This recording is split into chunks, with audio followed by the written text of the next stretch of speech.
What is good, Ninja? OJ over here from PlayerEssence, and welcome to another PE news video that I have here for you guys in my village. Today we have some awesome information for you, so let's go ahead and get right into it. Digimon Story Cyber Sleuth Hacker's Memory has enhanced online battles from the original game. Ranked battles, event battles, and free rule battles reign supreme in this brand new Digimon Story game. According to the latest issue of V-Jump magazine, network battles included ranked battles, event battles, in which rules change every 2 weeks, and free rule battles. You can use the coins you earn by participating in battles to buy accessories that you can use to dress up your Digimon. The magazine also introduces 2 new characters, the mysterious mass hacker K and Zaxxon executive staff member Jimmy Ken, who returns from the previous game. Digimon Story Cyber Sleuth Hacker's Memory is due out for the PlayStation 4 and PS Vita in 2017 in Japan and early 2018 in North America and Europe. So this is actually great that they're enhancing the online battles. I have never played Digimon Story Cyber Sleuth or any of the other previous Digimon games, but I have heard quite a bit. I know I was going to buy the original one on the PS4, but for some reason I just didn't have the time. I'm not sure what happened, but Digimon Story Cyber Sleuth Hacker's Memory is actually looking really good. Some of these online battles, the graphics look amazing. I love the anime aesthetic to it, and I've heard a lot of people say a lot of great things about the first Digimon Story, especially when I was inquiring, like, should I buy this game? They said, yeah, it's really good, especially PS4 version once that one did come out. So Digimon Story Cyber Sleuth Hacker's Memory, are you guys interested in this type of game? Will this be a title that you guys go out there and pick up? I know it's a pretty solid RPG from the first one, and this one seems to take it even up a notch with all these different options that you can do as far as the online multiplayer. So let me know what you guys think about this game in the comment section below. Alright, and getting into the next article here, Code Vein introduces Mia Karstein and Yakumo Shinonome. Action RPG is due out early 2018. The latest issue of the weekly Famitsu magazine introduces 2 new characters set to appear in Code Vein, Bandai Namco's upcoming action RPG from its God Eater team. Get the information right here. So Mia Karstein, she is voiced by Ai Kayano, and she is a female revenant who wanders the land of Vein with her young little brother. It means protecting the only family she has left. She is prepared to even fight against other revenants. She can use bayonets able to attack at long distances. Her blood veil is Stinger, which takes on the form of something like a tail and has a long reach. Next, we have Yakumo Shinonome, who's voiced by Kosuke Toriyumi, and he is a male former mercenary. He has a strong sense of duty and caring personality. While he is admired by those around him, a cool and professional side of him comes out during battle. He fights using a sword in the form of a giant blade. His blood veil is Hounds, which sees the hem of a jacket worn over the shoulder transform into something similar to the head of a wolf and unleash its fury at close range. They've also had some new footage from the Anime Expo, so if you haven't seen that, make sure you check out the link in the description below. I also talked about that as well. Code Vein is due out for the PS4, Xbox One, and PC in early 2018, and Code Vein is looking super hype. This is one of the games that I think really is going to make or break when it comes to Bandai Namco trying out these new RPGs, trying out these different things, because most people know Bandai Namco for their fighting games or for their licensed anime style stuff. So they really haven't done many new things like this in quite some time, in my opinion, at least great new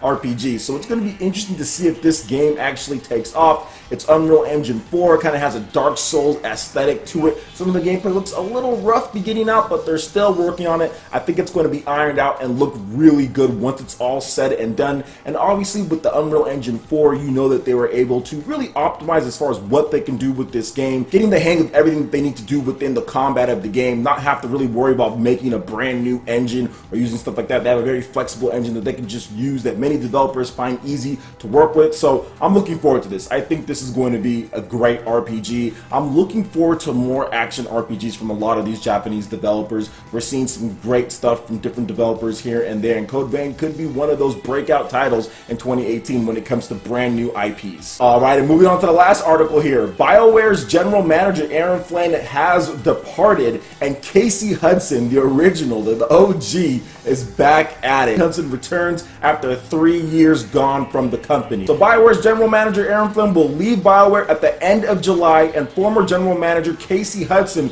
who left 3 years ago and joined Microsoft Game Studios, will return to fill that position the company has announced. Here are the messages from both of them below. Let's start with the departing Aaron Flynn. After 17 years with Bioware, today I announced I'll be leaving the studio at the end of July and that Casey Hudson is returning to Edmonton to take on the role of general manager for Bioware. I joined Bioware in Edmonton right out of university. I was privileged to get a chance to join a group of people working on the coolest, most creative things I could imagine. Growing up at Bioware, the events in my life are intimately intertwined with the events at the studio. I got married just after we finished Neverwinter Nights. My first son was born while we were wrapping up Star Wars Knights of the Old Republic, while my second son was born right after Jade Empire. From my first day until now, I have learned much, met great colleagues and friends, and got the chance to help give players some truly incredible experiences. Every time I think I found a favorite game making experience, we start something new and somehow find fun and satisfaction in the new challenges. I have been contemplating changes in my own life for some time, and when I heard that Casey had confirmed he was up for the task, I realized opportunities before us. I'll be working with him over the next couple weeks to catch him up and do my part to set him up for success to be the best GM he can be. In closing, let me thank our players and everything they've given us over these many years, and to say from the bottom of my heart how important you are to me and the rest of Bioware. I have gone to work every day knowing that I am fortunate to have all the opportunities I have had at Bioware because of you. Doing whatever I could to help our developers create some of the best games in the industry for all of you has been the most humbling experience of my life. Now I'll be playing Bioware's games in the future from an exciting new perspective. Yours.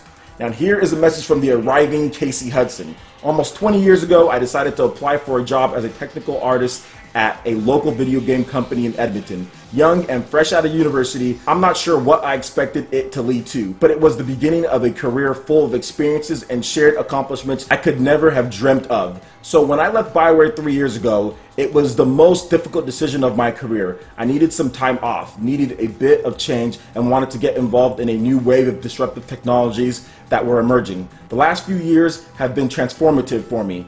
From having time to reflect on what I want to do, to working with new technologies at platform scale. And now I'm thrilled to have the opportunity to return to lead Bioware, a studio that I think of as home.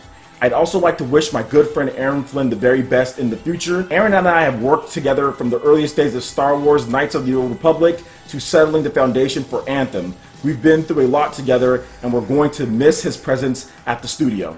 I think I speak for everyone who has worked with Aaron and our fans when I say thank you for everything. Bioware continues to hold a special magic full of profoundly talented people and an inspiring creative energy. When I look at the stunning progress Aaron and the team has made with Anthem and the other projects in the works, I truly believe our best is yet to come. So I wanted to talk about this just briefly. I know that was a lot of message there, so I want to talk about this because I'm a huge Bioware fan. If you guys don't know, I love the Mass Effect franchise. I love Jade Empire. Star Wars Knights of the Old Republic was great. Even though I'm not a big Star Wars guy, I still love the game. But Jade Empire and Mass Effect are two of my favorite game franchises out there. And I can understand why Casey Hudson left. Bioware was in shambles. It wasn't just Casey Hudson's fault or Aaron Flynn's fault, but the studio itself, everything, the leadership, the management was faltering on many scales. And I think really what brought about this was Mass Effect Andromeda. That game, what was going on, the budget, the expectations, what people were thinking after Mass Effect 3, it was all just a downward slide. Mass Effect 3 started it, and Mass Effect Andromeda really cemented what was going to happen with everything setting in motion now, and how they didn't even mention Mass Effect Andromeda despite it being the latest game.